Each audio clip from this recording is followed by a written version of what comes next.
So where should we start? We have so much to cover.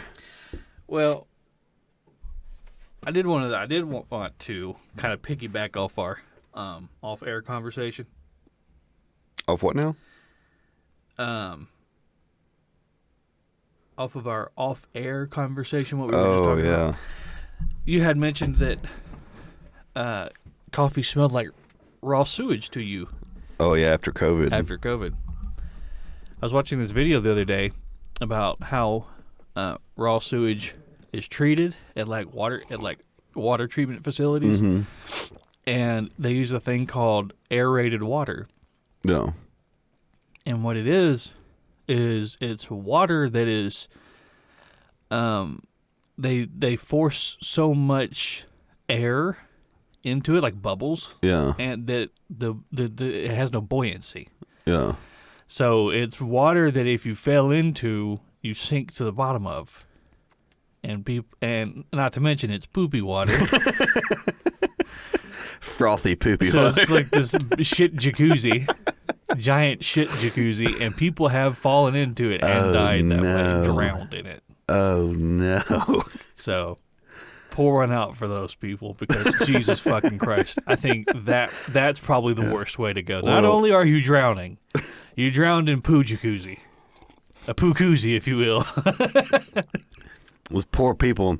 Imagine, like, as a kid, like 3 or 4 years old, running around on the playground not knowing that's what your fate is going to be. Imagine being a kid on the playground and other kids are like, your dad died in a poo jacuzzi. You know kids do that shit. Kids are awful. Oh, yeah, they're little fucking buzzards. Yeah. Kids are the worst. Yeah. I love mine, but they're the worst. It's like, well, I like my kid. Yeah. All these other kids. Yeah, you know, you would think, like, after you have a kid, like, you would like other kids, but you don't. Yeah. Yeah, I still don't like other kids. I like mine a lot, but... Oh, man. Well, we have, like, I texted you yesterday, we have a lot of pugilism to discuss. We have a lot to discuss. Lots to discuss. A lot of fighting. Let's start with Dave Chappelle. Oh, yeah. So, anybody that doesn't know, Dave Chappelle was at some sort of event. Was it the Hollywood Bowl? Hollywood Bowl. Mm-hmm. And it, just from what I've seen on the video, it looked like maybe he was at the end of the set or he was just starting his set, because he was like shouting out some different people that were there. And while he was doing that, somebody climbed up on the stage and rushed him and tried to tackle him. And awful for him. Yeah, just they slipped and fell, and then all of the security and everybody around, like Dave's posse, swarmed that guy. Yeah, and beat the flying fuck out of him. The motherfuck out of that guy. He got beat so fucking bad. And you can't really see a whole lot of it in the video, because all the videos... he kind of went backstage and they beat the shit out of him.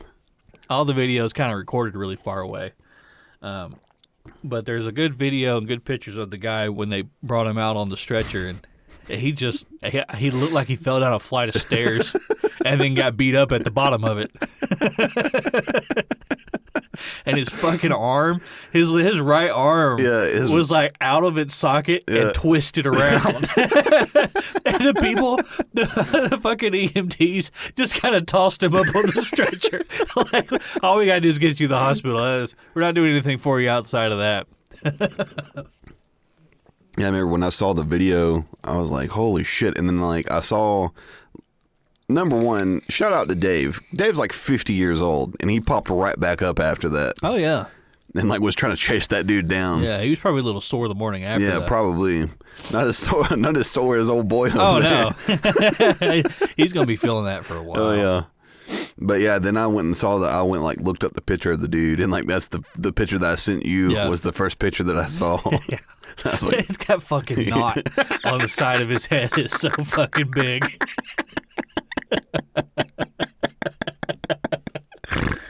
And then shortly after that, Chris Rock was there, and he was at that show. And he hopped up on stage and he goes, "Was that Will Smith?" So I don't know anything about the guy, why he did what he did. There's a lot of speculation going on that he was like an activist and he was a trans person or. I don't know. I went and looked at. I think he was probably just doing it for clout. Yeah.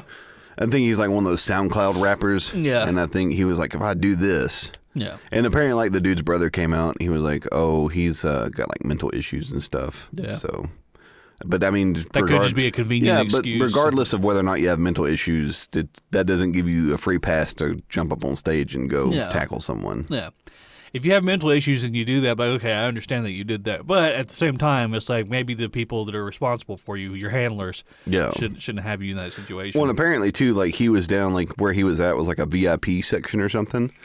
And, like, people were, like, telling security, like, this dude's not supposed to be in this section. Yeah. And so, like... Really? Yeah. And not only that, but, like, if you watch the video, the dude, like, kind of struggles getting up on stage. Yeah. And it's like, well, where's security at? Right, yeah. It's like, security's not, like, looking at this dude trying to get up on stage and being like... Yeah.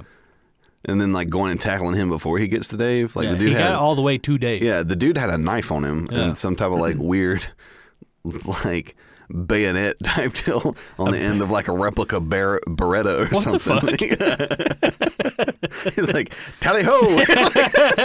Over the top, lads!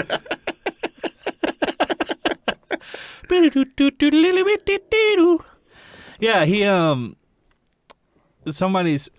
after all that went down, Dave goes, he was a trans man. And then somebody in the comments was like, how can the people say that Dave is against trans people? He helped that guy transition into a pretzel.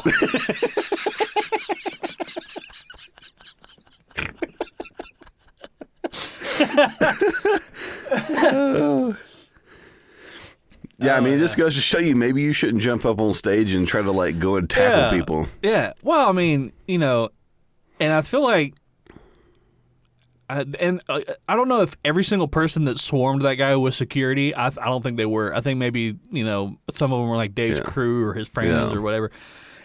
But, if you're a security officer at a place like that or an event like that, there's usually a huge buffer between, like, especially at a concert, there's a huge buffer between, like, where the crowd ends and then there's like 20 feet of, dead space, and then you have the stage. Even if somebody's particularly agile, they can hop that fence, cross that distance, and be up on the stage pretty fucking quick, like in 2 seconds. Yeah. Well, that's why at most concerts and stuff, you'll see there's like that dead space, and there's security standing in between where that dead space is. Yeah. So I'm not sure exactly how security is at like a comedy event, and it's not. It looked like they were right up at the stage. Yeah, and comedy isn't the same as like a concert. You know what I mean? Yeah. Like it's not the same atmosphere. Not the same energy. Yeah. Yeah.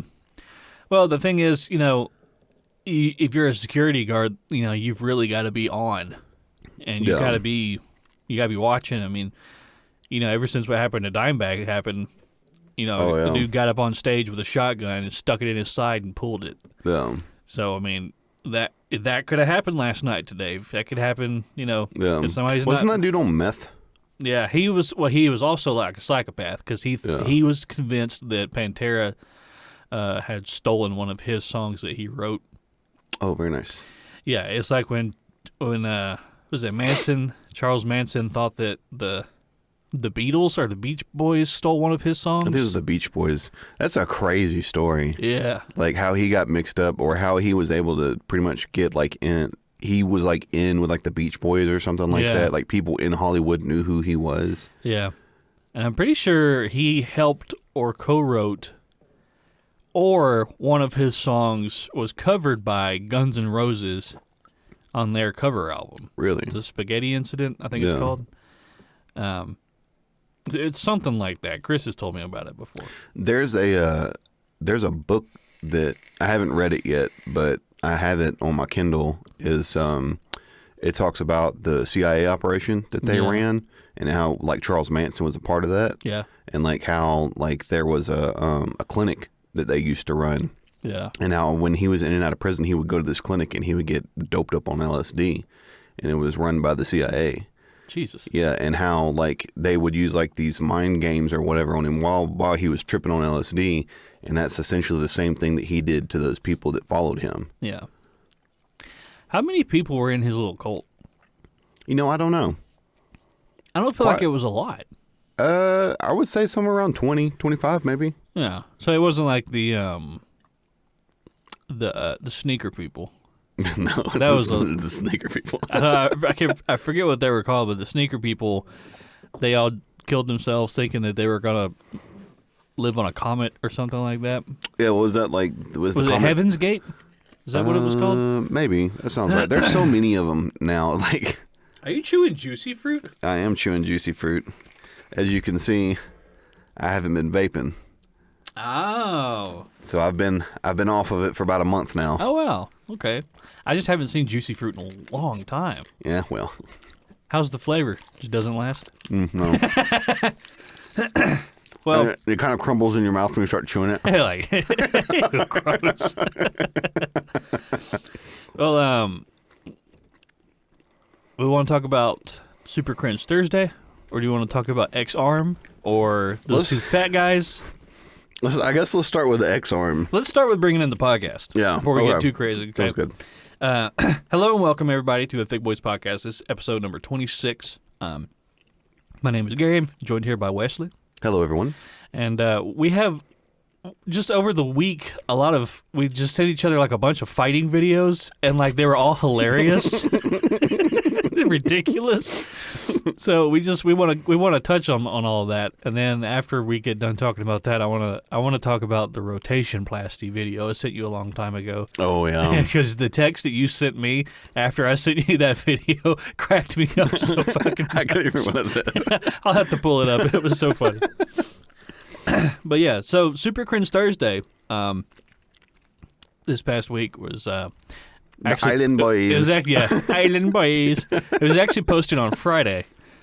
I like how you said our Super Cringe Thursday pick for Friday on the Facebook page. Was the Island Boys, and one of them was demonstrating his fighting prowess. And like they're up. And it was like, do you think it was in earnest? Because like they were acting like, yeah, look at this shit. Look how good of a fighter he is. Yeah. And he was just swinging wild, like windmilling. I don't think he's trolling. You think they're being for real? I think they're being for real. You don't think that their whole thing is a troll? I don't think they're smart enough. I don't know, man. It's really hard to say. Unless they're so smart that they're like, we're going to act so stupid that nobody's going to think that we're trolling them. Yeah. Like it's like maybe like fucking 4D chess. It's like an Inception type deal. That's a long way to go though, with all those tattoos, and I mean they really put a lot of faith in that. You know, I mean I think that their claim to fame was when they did that little song, that little ditty in the pool. Their Island Boys song. I've never heard it. I just saw like a picture of them one time. I was like, "What the fuck is this?" Well, it doesn't. If I remember correctly, that video, they're just like singing the lyrics. Like there's no music. And as a matter of fact, I've never heard them on a song. Like, so I don't fucking know, man. I don't know if it's because I'm so detached from like that side of like entertainment media, but either way, I'm assuming there's some type of like TikTok people, right? It would have to be. That's a really old thing for me to say. TikTok people. Those TikTok people. Yeah, but the funniest part about that whole thing. He's like, show him the kick. He's like, show him that kick real quick. And it's just like he like had his leg bent. He like barely tapped the side of it with his ankle. Yeah. He was like, no rapper could do this. Like any rapper. And I was like, okay. I was like, I want to see you go up against like who's the most like hardcore like DMX. Well, the like DMX was like in and out of prison. Yeah. He was like a legitimate like gangster. Yeah, there's a story of DMX. It's funny because if you ever like listen to any like DMX's songs and stuff, apparently like he I don't know if he was like born again or whatever. Yeah. But he's still like very violent. Yeah. And apparently there was a story of like him. There was like all these ladies, women, if you will. And I guess they all wanted to have sexual relations with DMX. And he brought all of them up to his hotel room and then started preaching to them.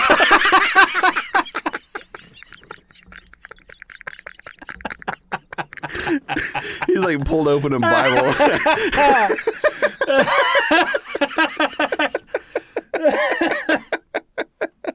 Just in my head, I'm like hearing DMX give a sermon, and it's just the funniest fucking thing. That's awesome. Everybody's afraid to leave. Yeah. You know, who's gonna speak up and be like, I thought we were gonna fuck. Oh, based. He's gonna thump him with that Bible. Yeah. Oh god. But yeah, that was Super Cringe Thursday. How do you think the Island Boys would fare if they had to fight one another in X-Arm? I don't know. Can that one use the kick? Well, yeah, because apparently I don't know if he'd get up over that table. Here's the thing. If you guys don't know what X-Arm is, look up X-Arm. It's just on YouTube, just X-Arm. Yeah, X-Arm. A-R-M. Yeah, the letter X. It's like this, I don't know how long it's been around. I don't know if it's still around. It's been festering like a bad wound in the sports scene. What it is you have it's UFC and arm wrestling mixed together. And if that sounds ridiculous, it's because it is ridiculous. Fucking wild.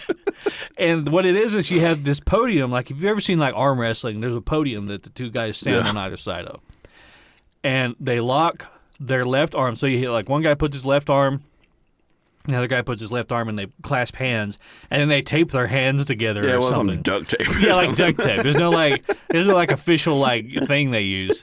They just rip out the Gorilla Glue and just tape and just wrap their arms together. And then the ref says go, and they just start beating the shit out of each other. Swinging. Yeah, they're just standing there hitting each other with the one arm. So like, there's like no blocking, there's no dodging. It's just people getting fucking hit in the face. And the first video that you sent me, that one dude, they start their fight, and he whiffs that right hook, and then just get punched in the side of the head like 15 times in a row. And he's like limp. He's just limp. It's like he died, and the other dude's just like punching this fucking corpse. Because the first time I saw it was, there's a guy on YouTube that I follow called Chiseled Adonis. He's like a comedian. And that's the first time I saw it. And it was, I think it might have been the one that I sent you. And he said when that dude whiffed on the first punch, he's like, he tried to dap him up.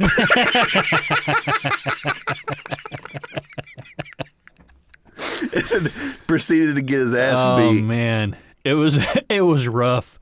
And it was like every single one of those fights ended brutally. Oh, yeah. Brutally. No, yeah. There's no, it's just straight brutality the whole time. There was like no graceful end to any of them. Like the one dude, like, he starts getting punched up pretty good, and then he just jumps up in the air and does a leg lock on the dude's arm and brings puts him in a fucking arm bar over that table. On the other side of that table, he like comes down with his whole body weight on that dude's arm. Apparently, that dude, like back in the day, like that, he competed like UFC 2 or 3. Yeah, like he was a legit like MMA fight. Well, really? For what MMA was back then, but but it's like. But all that MMA stuff goes out the window when my hand and your hand are taped together. And then at that point, it's just like a hockey fight. Yeah, I mean, or it's worse than a hockey fight. Yeah, because at least in a hockey fight, you can get away from the guy. Did you see the one where the dude, he like grabbed that dude and pulled him up, and then when he pulled him up, he headbutted him? Headbutted the fuck out of that guy. So fucking hard. He like came over the table. Yeah. He like, when he came over the table, that other dude's head whipped back, and then he just like fell back. Yeah. It's like, I've seen a lot of videos of like street fights, and none of them are as brutal as X-Arm. Yeah. Yeah, so funny. If you're into brutality, go look up some X-Arm fights. Just at least for the spectacle of it, right? Because it's so fucking ridiculous to watch. The video that you sent me, the dude was commentating. He said, forget X-Arm, he need to be examined.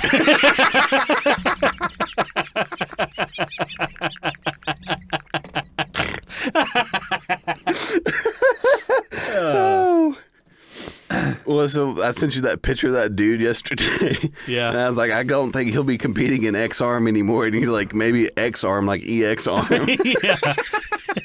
He used to be an arm.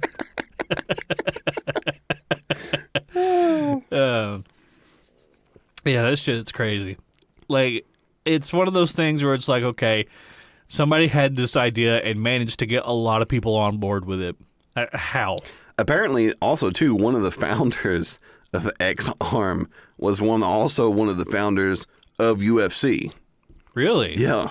So he was like, this UFC is just not it. He's like, this is not doing it for me. It's not brittle enough. Yeah. It's like, at what point are we just going to have gladiators? Yeah. They're stabbing each other with broadswords. Yeah, at some point, it's like, take the gloves off and just give them brass knuckles. Like, yeah. Have like a wall of weapons. You can like choose like a bat or like a flail. Yeah, like a morning star. Yeah. It's like battle bots. They've got smashing hammers on the sides of the rings and like corkscrews. Dude gets pushed into a fire pit.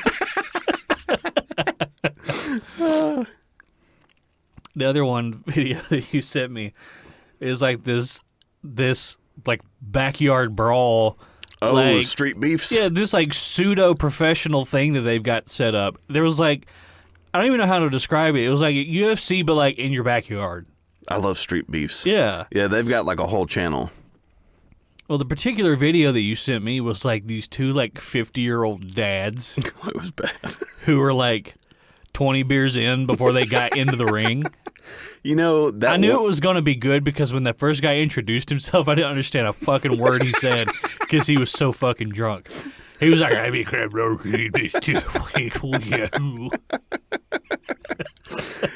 Apparently, he's got like 6 or 7 fights, like that he's fought for them. Really? Oh, yeah. So he keeps going back. Yeah, he keeps going back. There was one he fought this dude. They said it was their first Muay Thai fight. Oh, God. It's, you know, just 2 people swinging. Yeah. And Milo. This dude goes to head kick that dude, the one that you're talking about. Yeah. This dude goes to head kick that guy. And when he does, he whiffs. And the dude's like, he's so drunk, he just catches his leg and just sweeps the other leg. Really? But like drunkenly.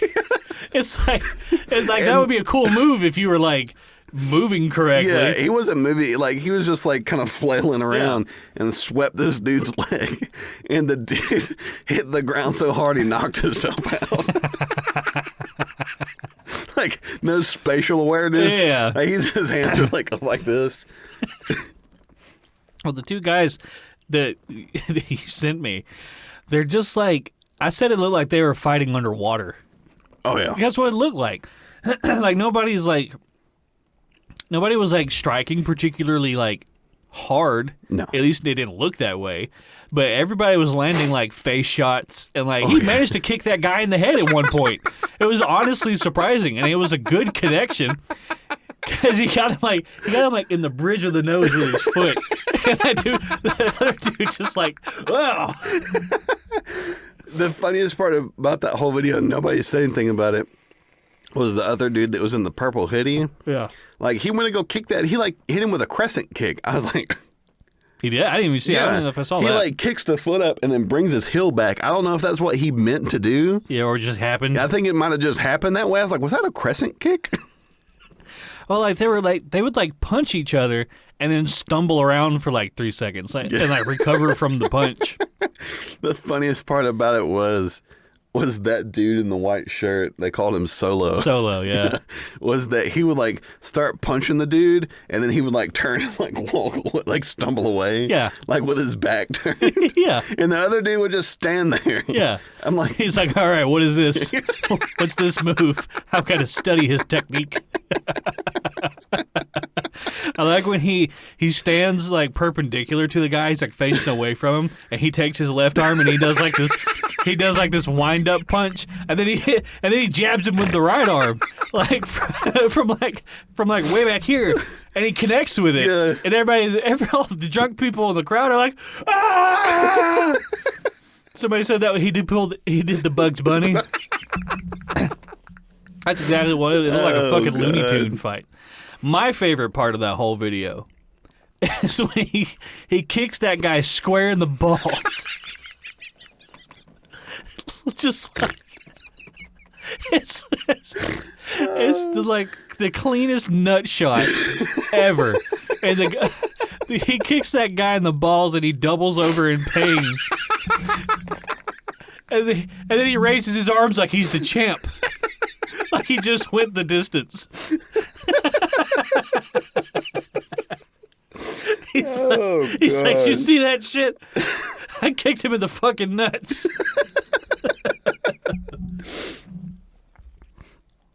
Yeah, they've got a whole bunch of fights on there that are fucking crazy. Like I sent you, did you watch the other one I sent you? I didn't get around to it. Yeah, so with that one, apparently, first of all, these two people that are in here are fucking characters. Yeah. Like caricatures of what people are. Yeah. So there's one, and I don't know what he called himself, but he's 6'3" and looks like he weighs 100 pounds. Very thin. He's very thin, and he's got this 1970s porn stash and a bowl haircut. So he's straight out of the 70s. Yeah. Wow. And so he might be a reanimated corpse. And so he's fighting this dude. I don't even know if you could call it a fight. And he's the guy said that the other dude was making fun of his family on TikTok. Yeah. It's first of all, you're 40 years old, 40 to 50 years old. The fuck are you doing on TikTok? Yeah, for real. And so he's fighting this other dude that's wearing a white hoodie and some Jordans. Yeah. And so they start fighting, and the skinny guy, Skeletor, goes up and is hitting this dude. And the dude immediately realizes, he's oh. He's I can just drop guard. Yeah. And so he drops guard and stands to the side. And the dude hits him with a hook, and I think it rocks him a little bit. Yeah. And he's rah. So he drops his guard and immediately gets hooked in the head. And so after that happened, he just starts swinging on this dude. Yeah. And the dude I don't think the dude realized what was going on, because he just he gets hit in the face 6 or 7 times. And then he backs up on the cage and puts his hands over his head. Yeah. And the dude's wailing on him. Mm-hmm. And the ref breaks it up 3 or 4 times. And finally, the third time, the ref's all right, that's enough. And then so they bring him in the middle. And the dude's are y'all done beefing? Is this over with? And the skinny dude with the stash, he's man, you fought real good, but you didn't knock me out. Yeah. After this dude just beat the flying fuck out of this guy. He's all welted up. Eyeballs fucking hanging out of its socket like that Kimbo Slice fight. Yeah, was because he fought that one and he fought another one and he got the shit beat out of him in that one too. Still talking shit. Yeah, still talking shit. Some people just never fucking learn. It's when you see one thing that you see a lot in those street fights is nobody has their guard up. No. Nobody's ever trying to block or mitigate the damage that they take. Everybody's just trying to land hits. And if you ever watch a UFC fight or a professional boxing match, like a chess match. Yeah, I would say I don't know if they give an accuracy score at the end of those matches. Will they show the scoreboard how many hits landed or whatever, and what percentage of those hits actually landed and how many were blocked or whatever. I think they do count that. I think they're how many were thrown as opposed to how many actually landed on target. I think even in on the professional level, I would wager 60 to 70% of those swings are either blocked or dodged, or they just tank them. And then not all of them are a clean land. Well, I mean, and another thing too is you see in professional fights is that most of the time when somebody gets knocked out, it's because they drop guard. Yeah, most of the time, yeah. And so, unless you're talking about somebody that's you remember Mirko Krokop? Oh yeah. It didn't matter if you were blocking or not. You could be standing behind a brick wall and he'd still fucking knock you out. Yeah, he'd kick you in the head. Yeah, from behind. He'd kick you in the back of your head standing in front of you. So, I think that people see that, and then when they get in a fight, they're okay, it doesn't look that bad to really get punched. Yeah. It was like as long as I sort of kind of protect my head, but everybody's guard is usually like down here. Yeah. Nobody's like up here protecting the sides of their face. And like also, people don't realize how fast a punch can come at you. You can get punched in the head before you even saw somebody move their fucking arm. Yeah.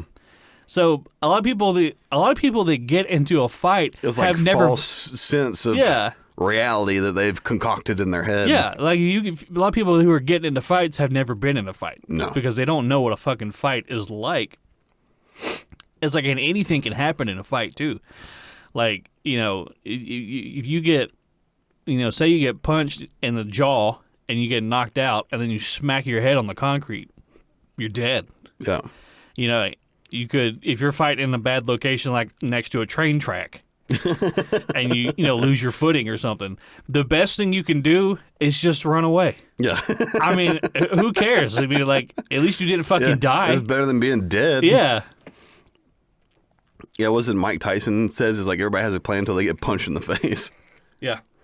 You get punched in the nose that and one time. It's always pretty evident when you see somebody that's never been in a fight before, because as soon as they get hit with that first one and like they're like it stuns them. You can like see the reality set in. Yeah. Like it stuns them. Yeah.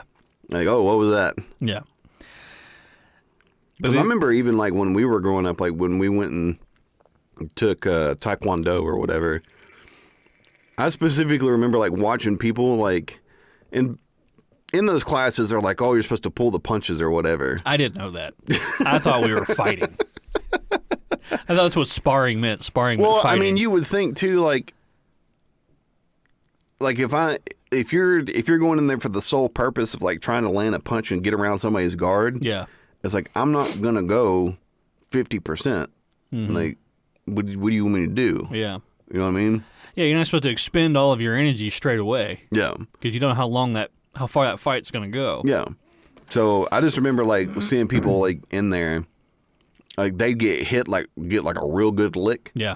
Like the first time, and then they don't know what to do. Like it's like their brain goes somewhere else. Yeah, it's like a short circuit. Yeah, all your training goes away. Yeah, you're just in the situation where it's like you just a newborn like fawn brought into the world. What's there? Everything's different. Or you'd be like us, where we fought each other all the time. Yeah. Yeah. It's like they never put us against each other. No. Sparring. I think Dad probably told Sensei Hines, he was like, don't let them spar each other. That. He was like, it's just going to turn into an actual fight.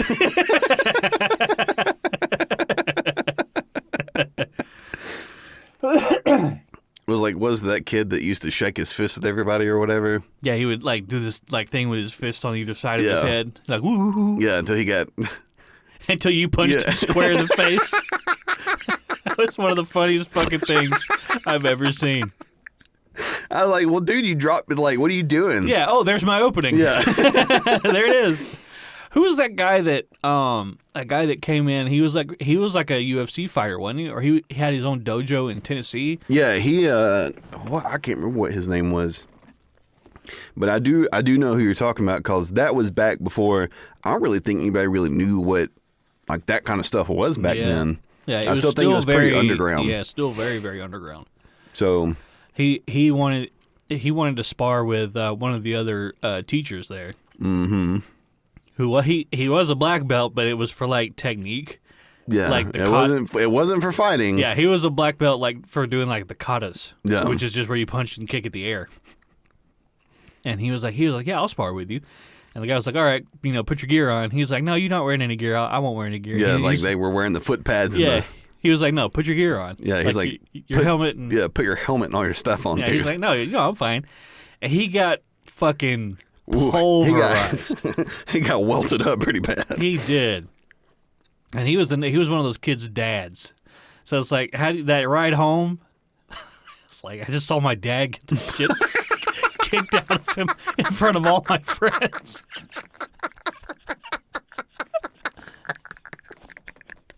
It's like a silent car ride home for like the first 5 minutes.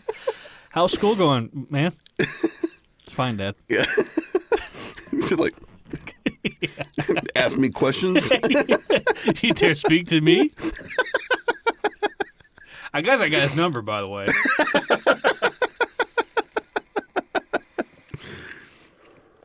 Yeah, I remember The funniest thing I remember about that was that he kept getting him with the same thing over and over again. Yeah. Because he's kicking it. He hit him with a crescent kick like 3 or 4 times. Yeah. He kicked that left foot out and then just bring it back and hit him with the heel like right in the back of his head. Yeah. And by the end of it, like his head was like red and welted up. He was this bald guy. Yeah. So when you're bald and you get kicked and punched in the head a lot, it shows. I remember at one of our tournaments, you know, they would have you do 2 things. They'd have you perform a kata that you learned, and then they would have you spar. Well, I got, like, disqualified because I punched a kid too hard. And I was like, well, what are we doing here? Yeah. You like, what is this? Yeah, am I fighting or not? What are we doing? I don't know. It was like and who's to say that that's too hard? Was it too hard for that kid? Yeah. Yeah, what if he's just a fucking wimp? Yeah.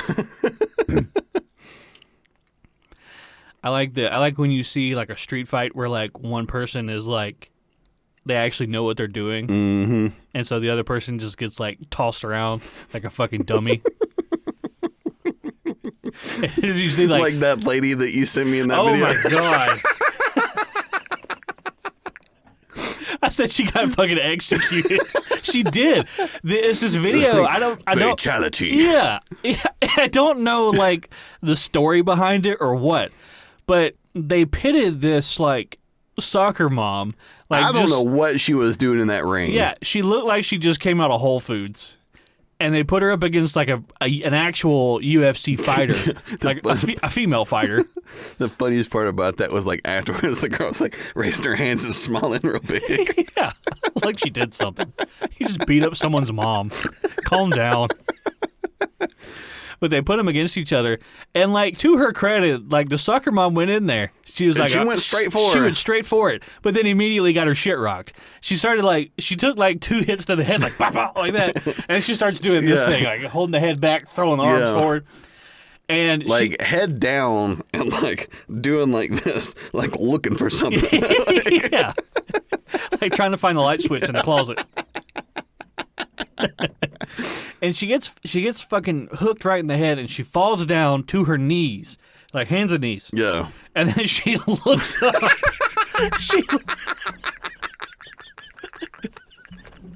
She looks up, like on her hands and knees, like up at the UFC fighter, and the UFC fighter just fucking wham, just like this huge right hook, square in the face, and just knocks her clean out. Oh yeah, it was. It looks so bad. It looks so rough. As far as like brutal knockouts is concerned, yeah, that's probably one of the worst ones I've seen. Yeah, I think it's just because like that girl didn't have to go as hard as she did. She didn't. But she certainly went there. It was very clear, like the discrepancy in talent here. Oh yeah, like as soon as that fight started, she didn't have to hit her that fucking hard. No, it was over when she went to the mat. She was like, I'm going to just put a cherry on top of this cake. Well, you know, and you would think, too, because when the video starts, they show that soccer mom kind of standing there, and it's like, oh, well, she must be fighting another soccer mom. And then you look, and it's like this girl that's got, like, cornrows. Yeah. And, like, they're, like, looks like a real UFC fighter. Yeah, she's got, like, sponsors. Yeah, you're like, oh. Uh-oh. I think I know where this is going to go. Because the soccer mom's just wearing, like, some yoga pants and, like, a long shirt or whatever. I've seen, you know, there's a subreddit called Fight Porn. Yeah. Where it's just fight videos, like mostly like street fights and stuff. And there was this one video floating around for a while there where this white guy, he's like drunk and he's like 5 feet tall. Yeah. And he's like got like no belt on. He's just like, you know, he's just being a nuisance, you know. And there's this big black guy who just kind of looks like a normal dude, you know, and he won't leave that guy alone. The dude's like, leave me alone, get away from me, go away. And he's like, I'll kick your ass, you're a pussy. Yeah. And he spits on him. Oh. And then he's like, all right, it was on after that. So he just like walks over to the guy. And, like, I mean, he stands, like, he's twice his size. Yeah. So he just, like, Hulk smashes the dude with, like, both of his fists, and the dude, like, bends over. And then the black guy just, like, gets him in, like, a guillotine. Just like puts that arm around his neck, like over the top of his head, and just like lifts him up. And he's just holding him like this, like he's like swinging his body around. It's like if you've ever seen a dog like get a hold of a toy and they do that, they do that thing. That's what he was doing with this guy. And then dude's like arms and legs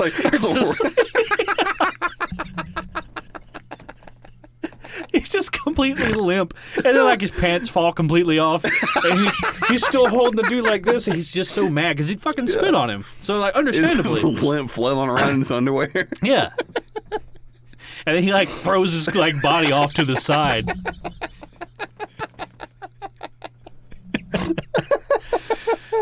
And it's just like, you know, I hope that guy wasn't there with like his friends. Or was it? There used to be. Do you remember? There was a video of, I guess it was like a security guard or something that, like, I'm guessing it's like a nightclub. Yeah. And this little drunk dude's like being a nuisance again. Yeah. And I don't know if he spits on the security guard or not, but the security guard like choke slams that dude. Are you talking about he's like a short black guy and the security guard's like a little bit bigger black guy in a white shirt? Yeah. And he picks him up with one hand. With one hand. And like lifts him up over his head and slams him on the ground. Yeah, like Big Show choke slam. Like they might as well be like, it's the Big Show. Yeah. It looked like a move that like you would have to sell if you were like in a ring with someone, you know, and you have to do like that thing. Because he like throws him right on the back of his head. Yeah, like it was bad. It was bad. That was a bad one. Speaking of selling moves, I saw this video. There was like some lore behind it. Yeah. So what it was like this amateur wrestling circuit. But the amateur wrestling, in order to get people to come watch amateur wrestling, you have to do things like hit each other with barbed wire bats. Like wild. And like land on like fluorescent light bulbs and shit. So it was a match between this guy and this girl. She was a big girl, you know, because she's amateur wrestling. Yeah.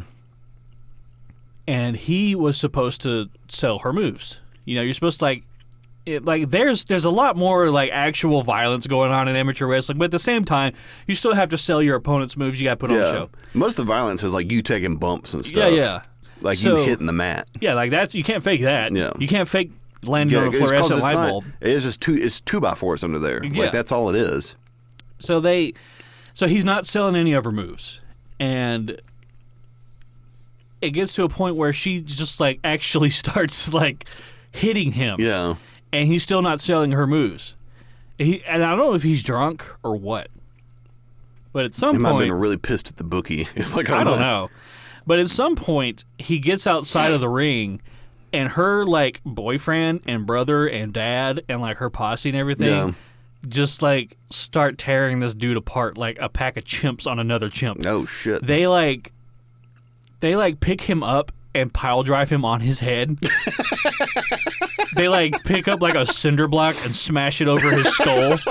This is outside of the ring. Like this is just like a attempted murder happening right here. Like no, this is felony assault. Like at one point, a dude gets behind him and grabs his left arm and his right arm and pulls back like this. So he's laying on his stomach now. His head's like this. And a dude in front of him just goes, bop! Just like, boots him right in the fucking face. And then he lets go of his arms, and of course he's like passed out. Yeah. So he's just laying on the ground like they, this. Like start tasing him. They're like sticking him with cattle prods and like.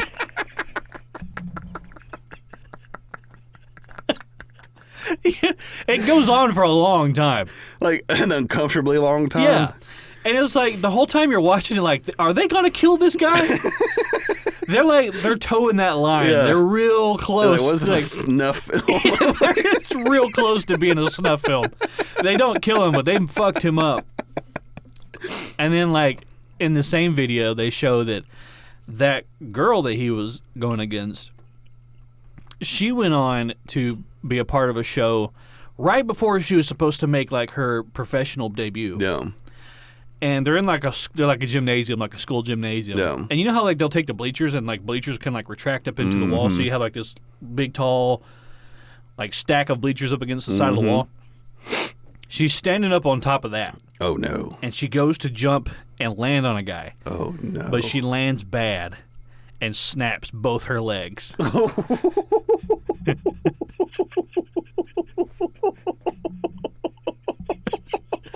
It's like who was that wrestler that jumped off the turnbuckle and snapped his leg? Sid Vicious, but both legs. Oh no. I can see it in my mind's eye. You remember when Sid Vicious rolled over and he's got that big leather boot? And he looks like Stretch Armstrong with that floppy leg. It's like he's got a second knee halfway down his shin. But that's what happened to both of her legs. I could just like see her like doing it and like flailing over and then falling back. Yeah. It was pretty rough. She landed like, do you remember that video I sent you a long time ago where that dude jumped off the roof, but he landed flat-footed in his yard? And like the top half of his body kept going. She landed like that guy, but her legs just snapped. Like knees to chest. Yeah, it was bad. Yeah, it was not good. Speaking of knees, let's talk about that Rotationplasty video right quick. Oh yeah. And so we've discussed a few times on the podcast like just how fucking wild like modern medicine is. And like the shit that they come up with. Like our grandma recently had a procedure where they put some stents in her carotid artery. Is that right? Or whatever, one of the arteries that goes like right into her heart. Yeah. But they, instead of cracking open her ribs and doing it right there like they used to, they went in through her wrist with a robot. Yeah, it's wild. And she was awake and she saw them do it. Yeah. So it's crazy that that medicine has gotten to that point. Yeah, they've essentially got to a point where like they can do like pin punctures and like go in and do it that way. Like they don't have to crack you open to do any of that stuff anymore. Yeah. So this video is called a Rotationplasty. If you want, the video itself is called "What is a Rotationplasty?" And I thought that this was like a shit post when I was first watching. I was like, "There's no way this is real," until they showed like actual people at the end of the video who had the procedure done. So it's like if there's something up with your leg, like in the middle of your shin, like if you got tumors or something there. Yeah. What they'll do is they will cut off your leg between the top of your ankle and the top of your knee. And they keep all the blood vessels and everything intact. So it's like they're picking out like the meat and skin and bone. And then they'll take and they'll shorten those blood vessels and they'll turn your ankle 180 degrees and attach it to the end of your stump leg so that your ankle now behaves as your new knee. So you have the same range of motion, like your ankle can go up and down, and your knee goes forward and backwards. When you turn the ankle around, you stick it there, now it's that same range of motion. And then they just put a prosthetic limb on the end of it, and it's kind of like you have a regular leg. And I sent you that video. And you said, I'm quoting Wesley, he said, "I'd rather fucking die than be a fucking knee-foot freak show."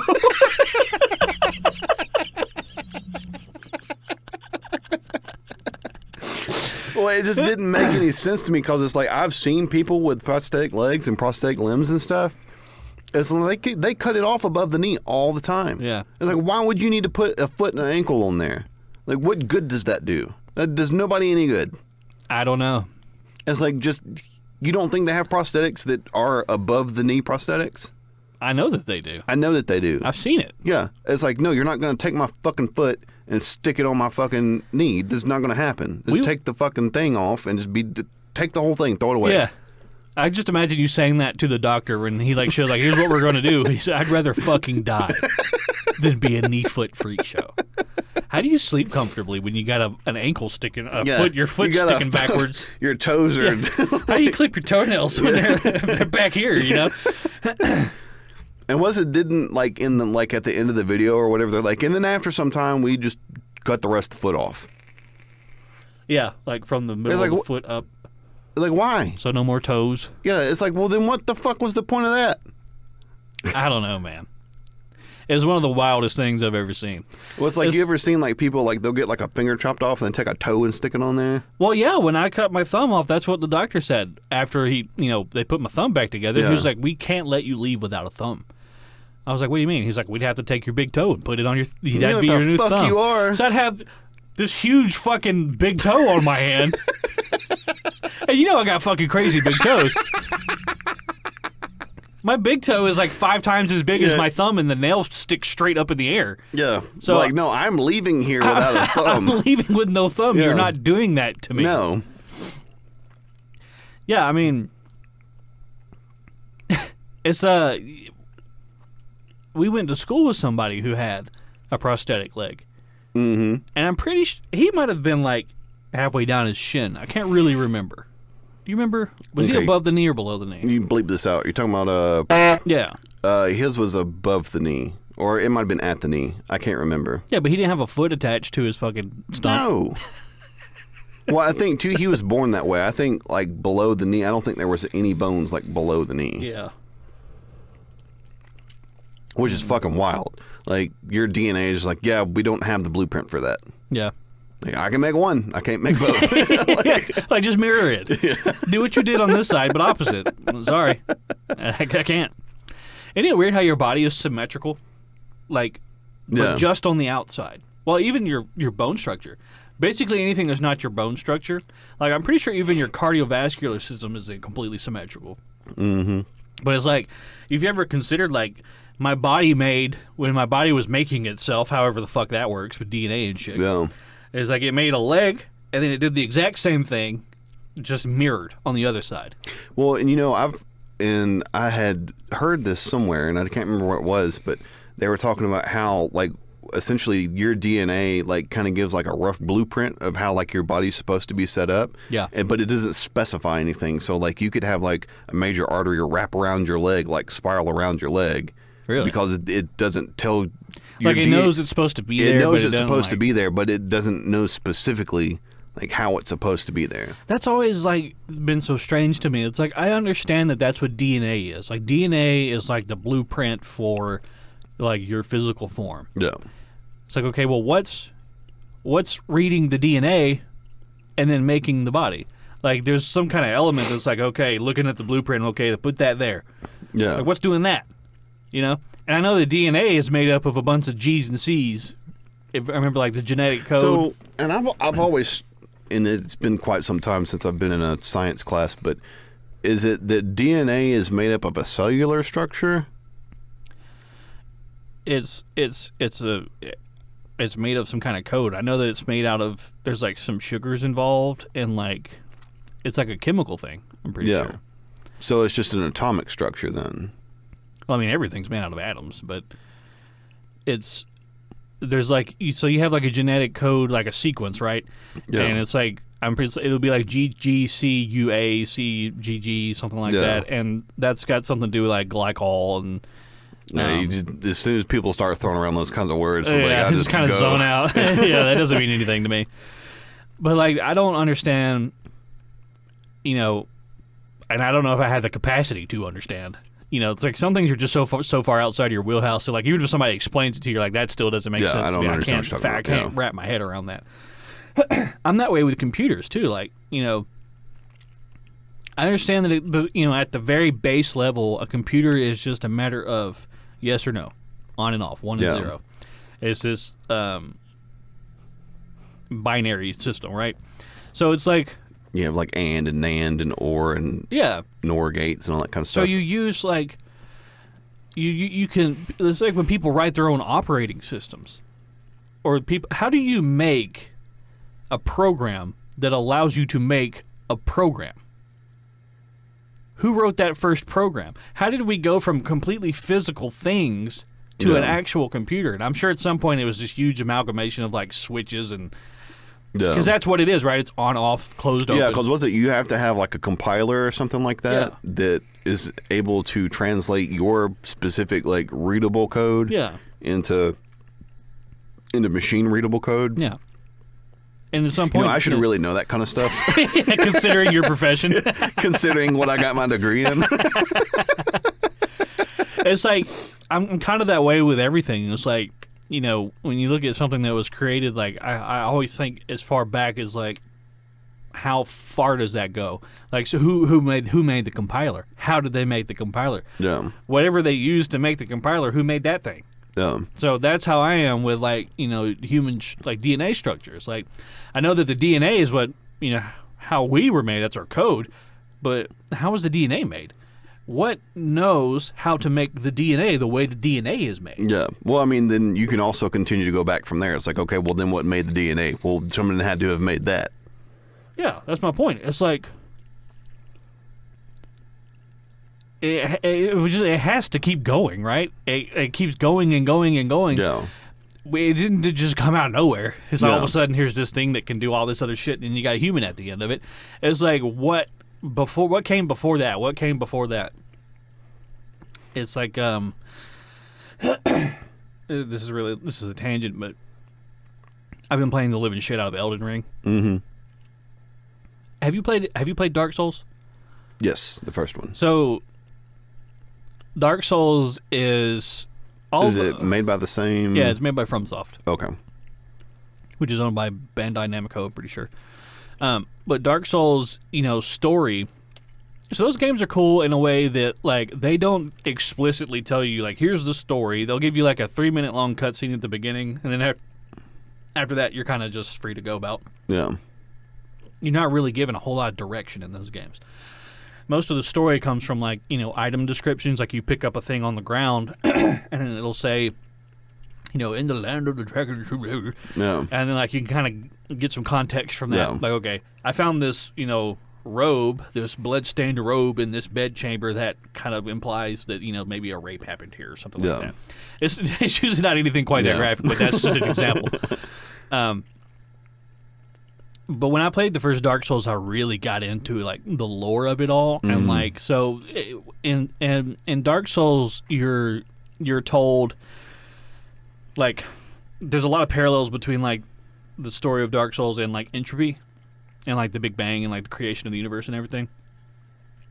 So, like, there was a time before there was people. Yeah. And that's like, when the universe was just a singularity. There was nothing. There was just existence. And then all of a sudden there was the creation of fire, and then you had people and lands and civilizations. And it's like that was the Big Bang, right? So, at the end of Dark Souls, you beat the final boss, you have the option to... it's like one of two endings. It's like you can either keep the flame going, but that only lasts a little while. Yeah. And then, somebody else eventually will have to come and do the same thing. Or you can let the flame die out and let darkness take over and usher in the new era. And it was like, that was analogous to Entropy. Yeah. Like, eventually, some unfathomable amount of time that will pass, there will be nothing left in the universe. Nothing at all left in the universe. Yeah. It'll just be a bunch of inert energy that's been expended. All the suns will burn out. Everything will be dead. There won't even be, like, radioactive waves in traveling through space, which is kind of hard to understand that, right? Like, how can there be nothing? Yeah. But eventually that will happen. Yeah, everything is finite, right? So I don't know. I think it had a Well, then does that essentially bring you back to what was at the beginning of the Big Bang? See, that was my point. It was, you can always, think back, like, what was before that? What was before? So before the Big Bang, you had just this, all the universe, everything in the universe was just this really condensed singularity, and then eventually it exploded into what we know as the knowable universe. Yeah. Well, what was before that? What was before that singularity? What made the singularity? I had listened to, what was it? It was a podcast that had it was a physicist on there.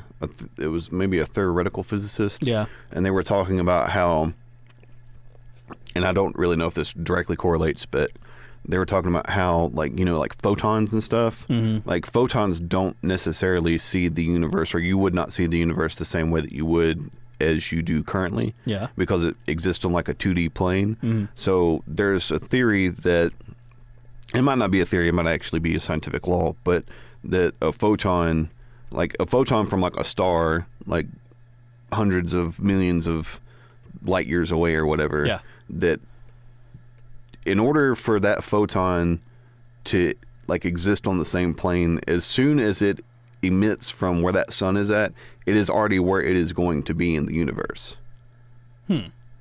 So, and there was something about it's like existing in two places It exists in two places at once. Yeah. Essentially.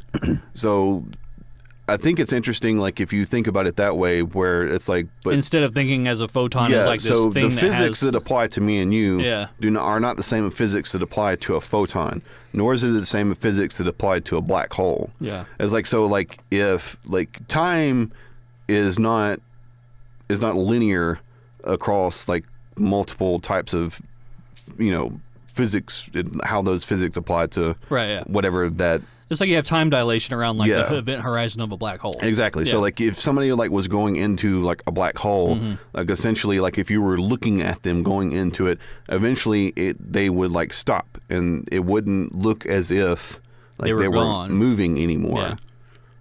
Which is, I think it's fascinating. It is because time is not necessarily even a thing. Like we think of time as a thing because we're finite. Well, we use it to measure measure days and all that kind of stuff, right? But time doesn't necessarily even actually exist. Yeah, it exists for us because we think of something as having a beginning and an end. Yeah, because we have a beginning and an end. Like I will do that later. Right. Yeah.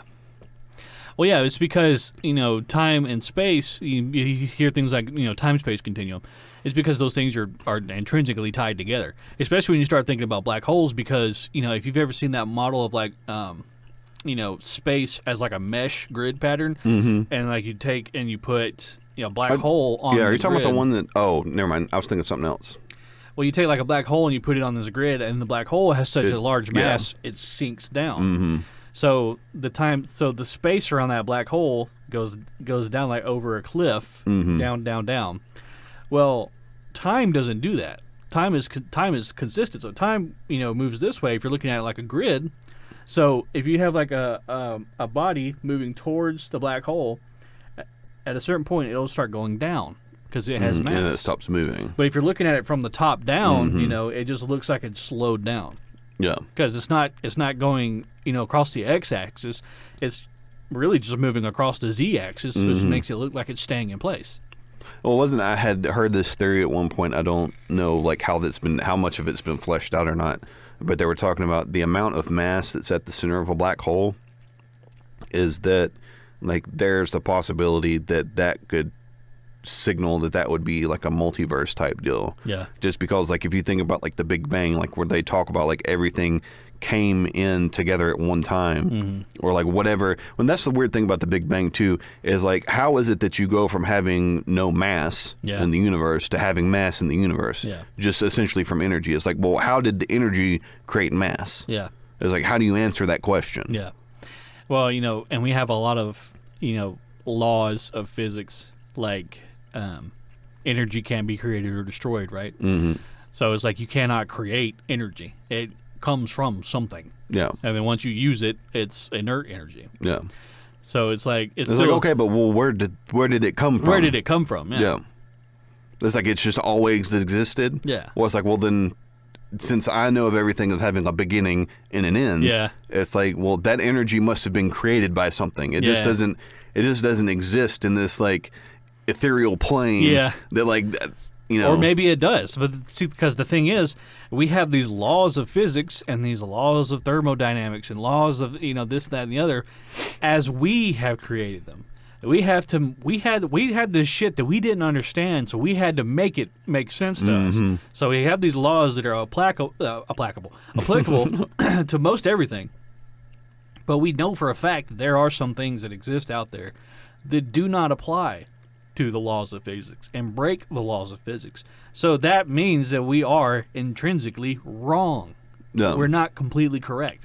So until some big brain motherfucker figures out, okay, this is kind of right, but here's the actual whole picture. Yeah. Well, that too, and I mean, it's interesting too, because if you think about, who was it, Bob Lazar that was talking about, was it that unobtainium or whatever it is, and how everybody like poo-pooed on him about it or whatever, and like they ended up being able to create that particular element, like was it the CERN super collider or whatever it is, like they called it for a second, and where like he was like that's the element that they use for these crafts in order for them to traverse like large distances within a second. Yeah. And the way is essentially and it's interesting too now that you brought it up, because like you talking about, you look at the grid with like the black hole where it like sinks down. Yeah. It's like, well, you have all this space now that has essentially sunk down into where this black hole is. It's stretched. It's stretched it. So which means that it's malleable. Which can means be manipulated. That space is manipulated. You can manipulate space, right? Yeah. So it's like, is it that you can take this particular type of element? I wonder if it's that you take this particular type of element, you essentially create a black hole that stretches space-time continuum, and then you simply jump over it, and then you're where you're supposed to be. Yeah. Well, that's the idea behind a warp. Yeah. Or a warp, like drive or whatever. Like there's a theorized spacecraft. I just watched a video about it. I don't remember what it was called, but the idea behind this spacecraft is that it condenses space in front of the spacecraft and extends space behind the spacecraft. So the way to think about it is like, say you're outside and you're laying down on your driveway. Yeah. And you want to get to the top of your driveway. And you can't get up and walk. You have to crawl to the top of your driveway. Well, it's going to take a lot of energy and a lot of time to do that. Yeah. But what if you could just grab the driveway and move it underneath you? Yeah. Like you're staying, like a treadmill. Yeah, like you're staying in place essentially, but you're moving the world past you. Yeah. Like that's how a warp would work. It's not teleportation. Yeah. You're not. Well, and it makes more sense than like you see like in Star Wars and stuff where it's like they're using like a hyperdrive where it's like we're going faster than the speed of light, and it's like, well, technically you can't do that. Yeah, you can't. It's like the speed of light is the fastest that anything goes in the universe because that's like what a photon rides on. It's like the speed of light, or that's essentially like the amount of speed that it is incurring as it's moving through the universe. Yeah. Like so, you can't go any faster than that. That's the limit. That's the limit. Yeah.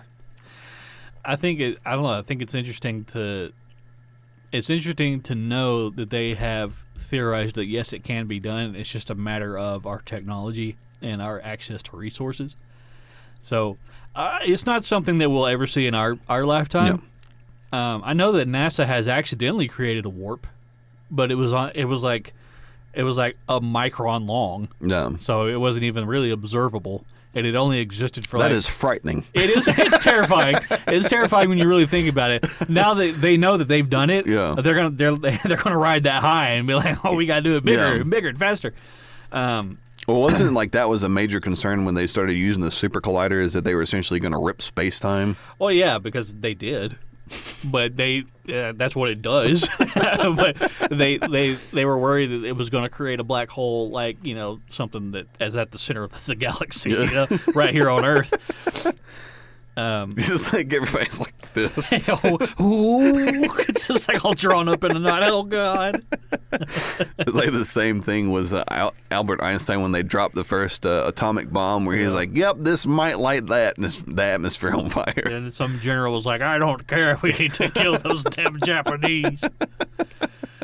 You know that in Japan they don't call it Japan. It's called Nihon. Really? Yeah. Why does everybody else call it Japan? Any type of historical significance behind that? I'm sure. But yeah, I think it's interesting that it was like, somebody came like, oh, what's this place called? Nihon. No, it's Japan. Japan. Hey, everybody, Japan. Over here's Japan. Yeah. It's sort of like when, was it like when all the settlers came over and they saw all the Indians? They're like, Indians, right? It's Indians, They're like, no. He's like, nah, you're Indians. It's so hand-wavy. It's just like, however, like, we've been on this fucking boat for 5 months. Yeah. Like, this has to be India. Give me all your shit. Yeah. Because that was the point. They wanted to find another route to do trade in India. Yeah, to get trade with India. Because the only way to get to India from the UK was to go through... It was like was it the Mediterranean Sea? Is that right? No, because they hadn't built the Suez at that point. They had to go down past the... they had to go all the way around Africa? Yeah, was it the... that cape down there, was it? They call Cape Cod? Yeah. Is that what it's called? The Horn of Africa or whatever it is, like down there, like down past South Africa and everything, where they have the largest population of great white sharks. Oh, of course. Of course, that's where they would be. Yeah. That's crazy. So, like, your only other option would be to do it over land. So you would go across... You'd have to do trade routes, but, like, across, like... Then there's a lot of politics involved like Israel and, like, the Middle East and all that stuff. Well, if you're going to travel through our land, we want a little off the top, And yeah, exactly. It's like, fuck that, we'll just sail all the way around Africa. Yeah. And you can't do that all in one go. No. Especially if you're on a big wooden boat. Yeah, you have to stop in ports and stuff. Yeah. Well, it's like not only that, but like back then, it's like nobody was going into blue water, like deep water. Like you were going around like the coast and you had to deal with pirates and all that other shit. Yeah. Yeah. Ugh. Humans have this incredible ability to just stand in our own way. Ugh. Gross. And the life of a pirate, man, like have you ever looked at like the shit that they went through? Yeah. Like they would go months at a time without bathing and their teeth fucking rotted out of their heads and they'd get shit like scurvy. And that's why they called it the British limeys. Limeys, yeah, because they take limes with them. You'd have to just suck on a lime so that you wouldn't fucking die from vitamin C deficiency. Yeah, then you expend all this energy and effort trying to capture a merchant vessel, and like we don't have anything. Yeah. Like, well, dude, we haven't even gotten to India yet. Yeah.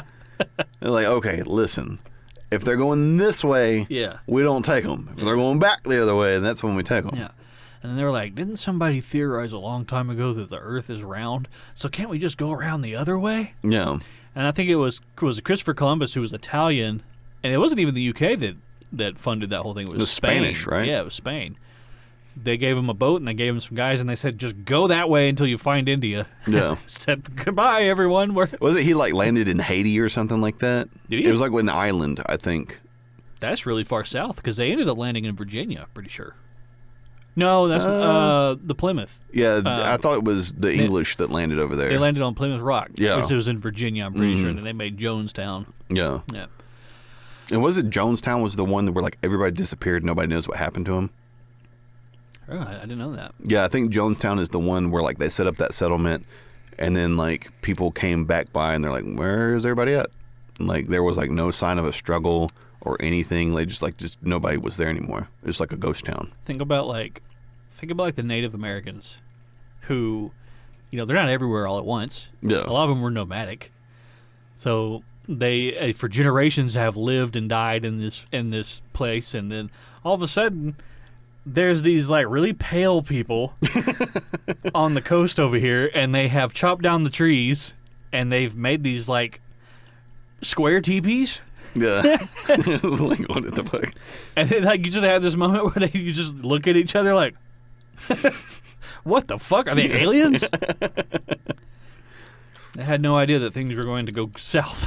Yeah, well, so was bad. it? There was what's that island over there in the Indian Ocean where like nobody can get close to it because they always shoot arrows at them. Yeah, the Seminole Island or whatever something it is. Like that. Yeah, like we haven't actually made contact with those people. Yeah, for like thousands of years. Yeah, essentially, I think because the last people that went over there like tried to take over the island, they like killed the fuck out of them. Really? Yeah, that I'm sure that. They probably have like an oral tradition over there, so they probably tell that story. Like nobody comes on this island. Yeah, yeah. That would make sense. Yeah, I mean they have to see like planes and shit flying overhead, right? Oh yeah, but they don't know what that is. No, they would just they'd probably drop to their knees like oh. It's like there goes the big metal bird. Spare us, please. It left. Imagine if there was a plane crash. It's just this fiery wreckage just screaming towards their island. We've anchored the gods.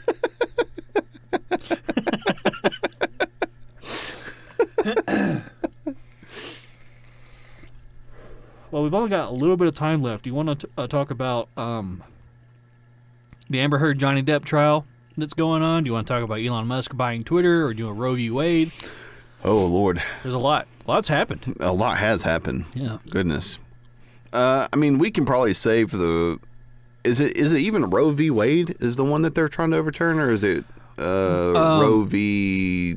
There's like another one, I'm right? pretty sure it's Roe v. Wade. And the thing is that... I guess we'll talk about that then, since we've already started. As far as I know, I haven't really read into it a whole lot. I've just seen a lot of people screaming about it on the internet. Yeah. From my understanding, there was a draft opinion from like two of the Supreme Court justices. Justices that they were going to bring to the Supreme Court, but they never did. Yeah. About overturning Roe v. Wade. Is it that they're overturning it, or is it they're sending it back to the states so that the states can make the decision? Well, if they overturn it, that means it loses federal protection. Yeah. So then it's back. Back to the states. It goes right? back to the states. So each state would then make their own laws, make their own decisions about how they want to handle all that stuff. And I don't know enough about Roe v. Wade to really say what all it encompasses or what all it protects. But the big thing is your right to a legal abortion. Yeah. The thing about it is, you know, we have these amendments that are federally protected. And if one of them gets overturned, regardless of what it is, that sets a dangerous precedent. Yeah. Because I feel like if you give the federal government a taste of taking away rights like that, on that scale. Well, the same could also be said for the federal government restraining rights through an amendment. True. But I feel like, you know, modifying is a lot different than just like stripping away. No. So, as far as my stance goes, you know, I'm kind of several minds about the whole thing. You know, I really do feel like it's not my place to say whether or not a woman should be allowed to have an abortion because I can't. Men can get pregnant now. Well. Yeah, you guys are going to have to decide. You're going to have to say, are we allowed to have opinions or not? Because I try to think about like, okay, how would it affect me? Let's say me and Mary, you know, she gets pregnant, and we get 2-3 months into this thing, and then at a checkup, the doctor says like a really bad news for you. It was like if you carry this baby to term, either it will die, or you will die. No. And there are situations like that. I don't know the medical reasoning behind it, but that is a thing that people have faced before. Okay, allow me to play devil's advocate on that real quick. Because I'm conflicted on it too, but I'll say that the doctor was like, you can either abort the pregnancy, or we can take the baby out, or we can do our best to try to get the baby out without having to abort the pregnancy. Yeah. And then at that point, then the baby will put it in the NICU and do our best to try to keep it alive. Well, they do that already. Yeah. It's like, so is it necessarily that you have to abort the pregnancy? Or is it that they could simply remove the child and then do their best to try to keep the child alive? Well, I know that they've done things before where they'll... But at that point, that's not really an abortion, though. No, that's just like a emergency cesarean. Yeah, it'd be sort of like, we're going to do our best to try to save the mother, and then also try to save the baby. Right. However, if the baby dies, then, it doesn't suddenly count as an abortion. Yeah. Because, at the end of the day, an abortion requires the baby to die. Correct. Yeah. And that's an inarguable fact. Yeah. That's what happens when an abortion happens. And I know that they've done things before where they've actually taken the baby out of a mother's womb and performed a surgery and then put the baby back in, yeah. And then they had like a normal birth. Yeah. Which is fucking crazy. That's insane. But there's no way. That is too much pressure. There's no way I'd want to be that surgeon. Yeah. Like, I have to operate on this. Kidding, dude. I have to operate on this little thing. Yeah, this thing that's like the size of a banana. Yeah. And they put it back in this lady, hook everything back up. It's like when you take something out of your car, it's like, I remember all these wires went. Why are the lights not turning on? But, it's like, if I put myself in that position in my head, and it's like, I've got to make a choice between my wife or my child, and then what about the guilt that Mary would face? Exactly, yeah. Like, she has to choose between her life or her child. And I feel my choice would be, I don't know if I can provide a good, decent life for a child by myself. Yeah. If I, had a child, they didn't have a mother. I don't know, it's a hard choice to make, but I feel like I would rather be in a situation where I had the choice. Yeah. Rather than, your wife has to carry this baby to term. There's no other option. And then if it's really that bad of a situation, who's to say that I don't lose both? Yeah. That Mary dies and my baby dies. when I could have had at least one of them. Yeah. So, I think that there's a lot of angles to consider, but when it comes to a choice thing, I think that's the right route. I think that letting people have a choice is the right route, because there's so many different situations where somebody gets pregnant and is incapable of raising a child, either financially or emotionally or health wise. People get raped and get pregnant. What if I think a girl is able to get pregnant very early. Yeah, so essentially as soon as they start puberty. Yeah, and that could be 11, 10 years old. Yeah.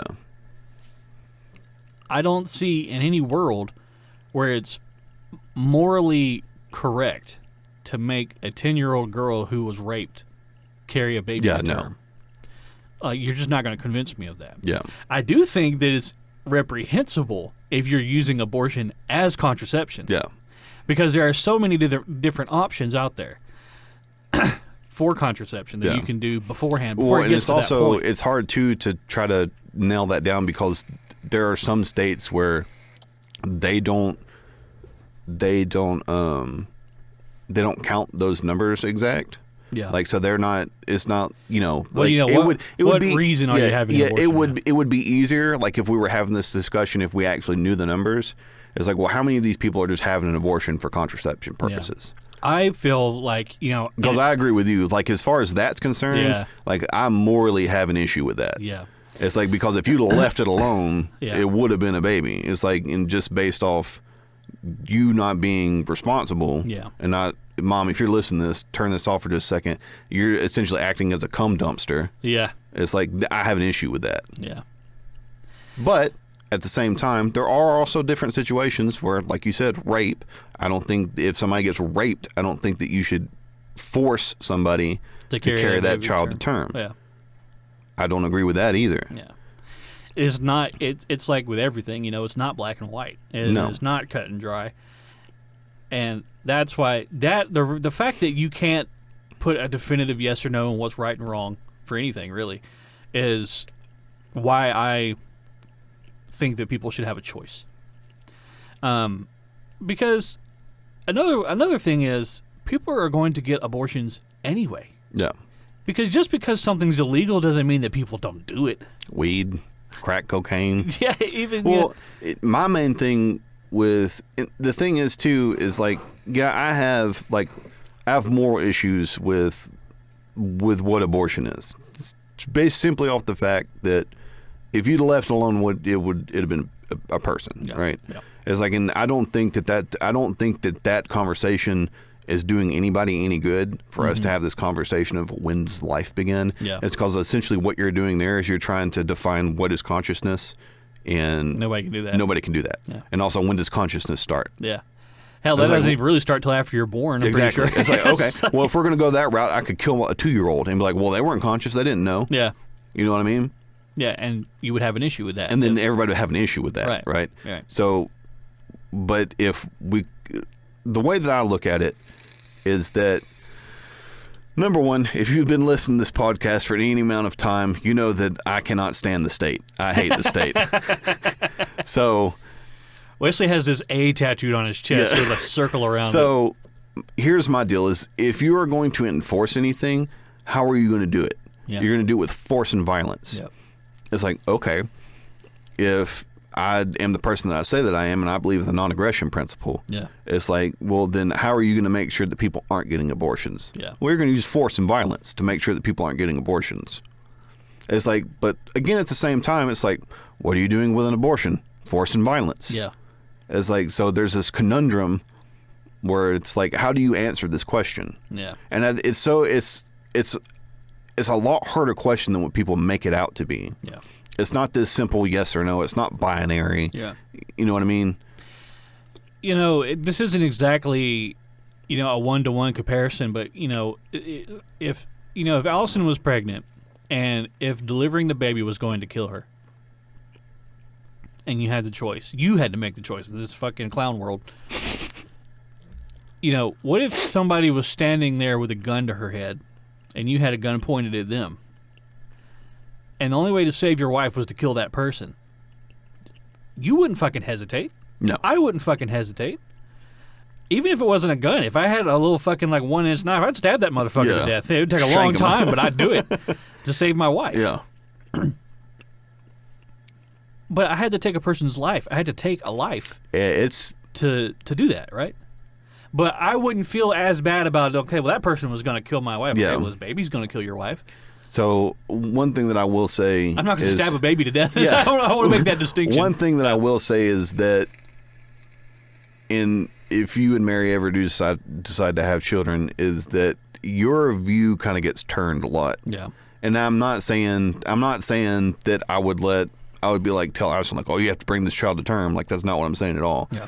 It's like, however, it's like when you have a kid, mm-hmm. it's like you're biologically programmed to be like, I would die for that child. Yeah, your hormone, the chemicals in your brain change. Yeah. Like as soon as I saw Autumn, I was like, oh yeah, this makes total sense. Yeah, you know what I mean?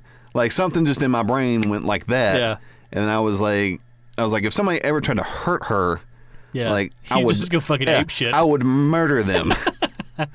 So and I'm not saying, and that's that.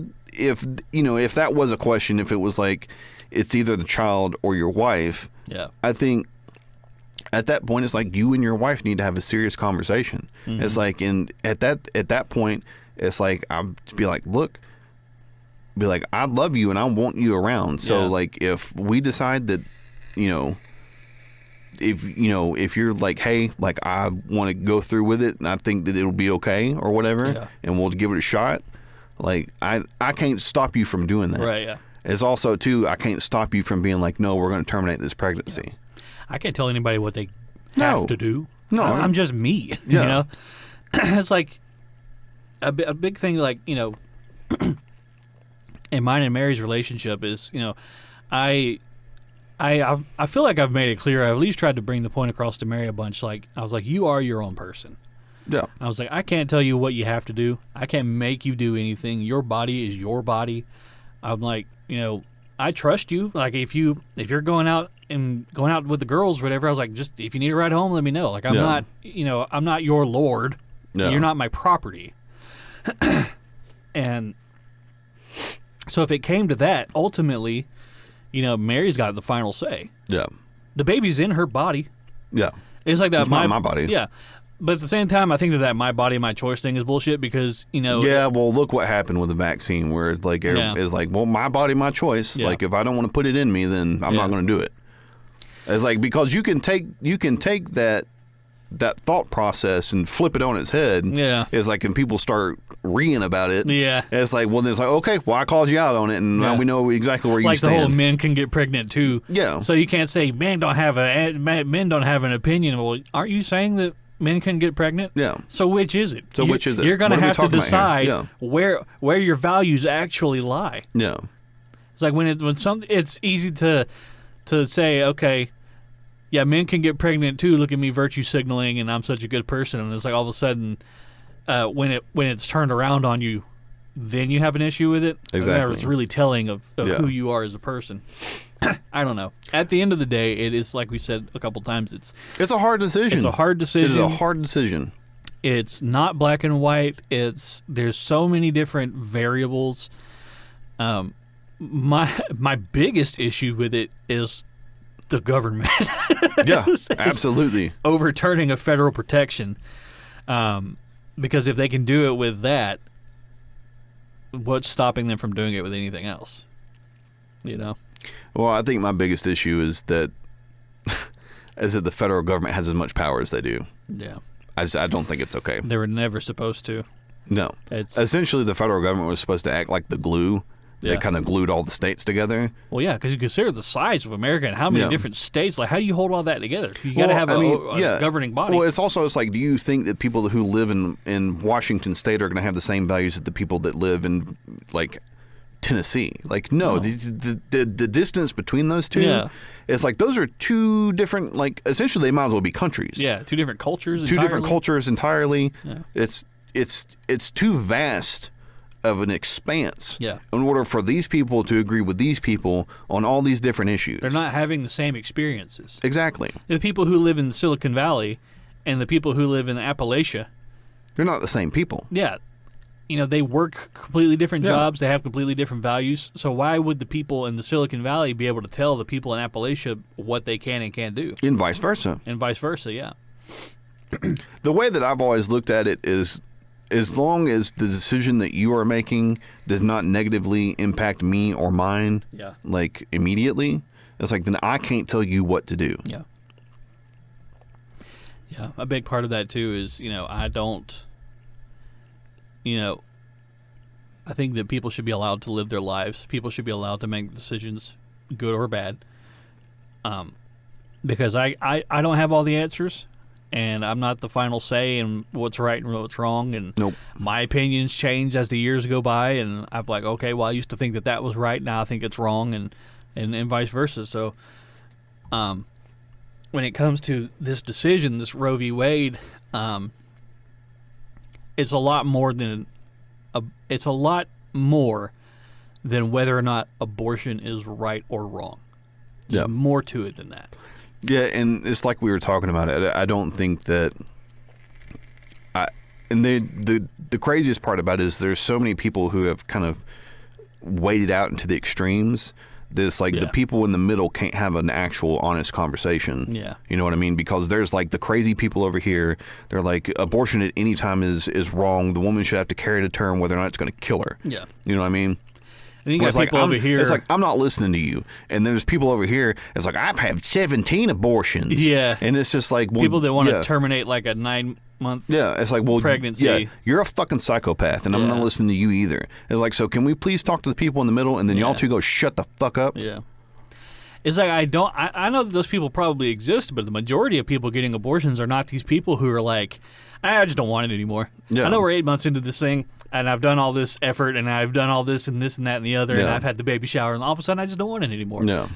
There's probably like 2 of those people, maybe more. I don't know, but I don't think that. I think they're the exception, not the rule. Yeah. I think that it's every other abortion that's happening, it's happening for different reasons than that. So, but like I said, those people, that's reprehensible. Yeah, it's. Yeah, I mean, and I think what a lot of people, and it's kind of the same, issue that they talk about. It's like with, especially too, like a lot like of people like on the conservative side, it's like, you pull yourself up by your bootstraps and all that stuff. It's like, well, what if you have somebody who has like an IQ like 70? Yeah. It's like, and that's a very hand wavy way to and look at it's like it's for lack of a better term, it's like they're too stupid to do anything. Yeah. It's like they can't even like fold paper and put it into an envelope and then mail it. It's like they can't do any jobs. Yeah. It's like in the jobs that, like you could make them go be a janitor. It's like, but they'll be bad at that job too. Yeah. It's like, so what's your solution? What do you do with this person? What's your solution for that? Yeah. It's like, but also too, it's like you have people over here. There's a ride in the system. Mm-hmm. It's like, so you have people. Those people exist. Yeah. You want to know why? Because I'm related to some of them. There's leeches out there. Yeah, there's leeches. I've seen them. I've seen them with my own eyes. We've had Thanksgiving dinner with these leeches. Yeah, I know who they are.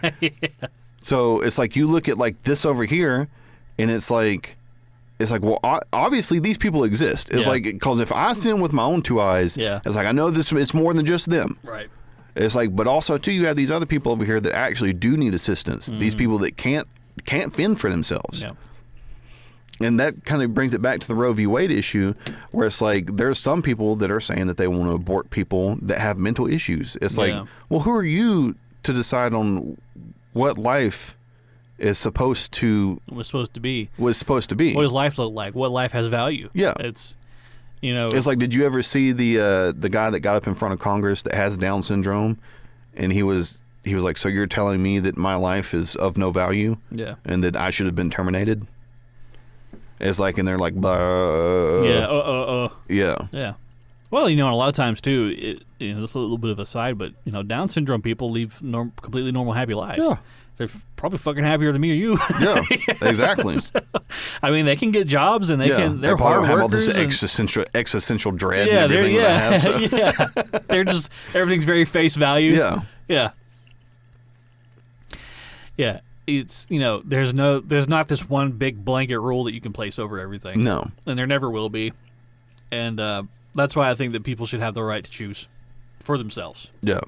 I mean, it's like we've been saying, it's more than just black and white. It's not just this clear-cut thing.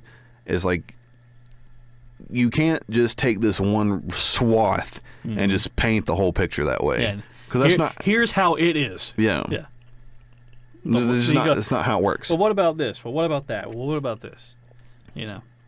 So.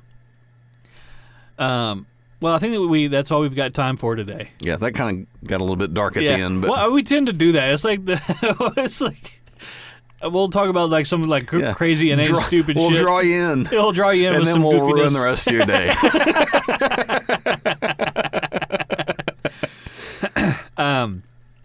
Yeah, thank you everybody for listening. If you have any comments, anything about what we've said, please feel free to drop us a message on the Facebook, send an email to the email. If you have anything you'd like us to discuss, we're definitely open for that. We've got some stickers left. If you guys still haven't gotten your stickers, be sure to send us a message on Facebook or an email with your address, and we'll get those shipped out to you. I've been placing some here and there out in the world. Yeah, for those of you that I have responded to, you haven't gotten yours yet. It's because I'm a lazy piece of shit and I haven't mailed them out yet. So I promise this week I will try to get them mailed out. I'll try to make sure that happens. Yeah. We're also just two guys. We're just running this show ourselves. Yeah. Not to make excuses, but yeah. Yeah. So, do you have anything you'd like to close with? Nope. Just thank you for the continued support. Thank you for continuing to come back and listen to us as we take weeks off at a time. Yeah. We appreciate it. I got to laughing the other day at work because remember me telling you, because I just recently started a new job and I was texting Wes. I was like, I have to fart so fucking bad. I was like, but I'm sharing a cubicle with another person. And you're like, you should just stand up, bend over, and spread your cheeks and just violently fart. Establish dominance. What was it you said? You said there is no shame, only victory. I said they would respect me if I did that. I said they'd make you the CEO. They'd put like a crown on you. Our king. All right. Good. All right, everybody. Thank you and goodbye. Bye, everyone.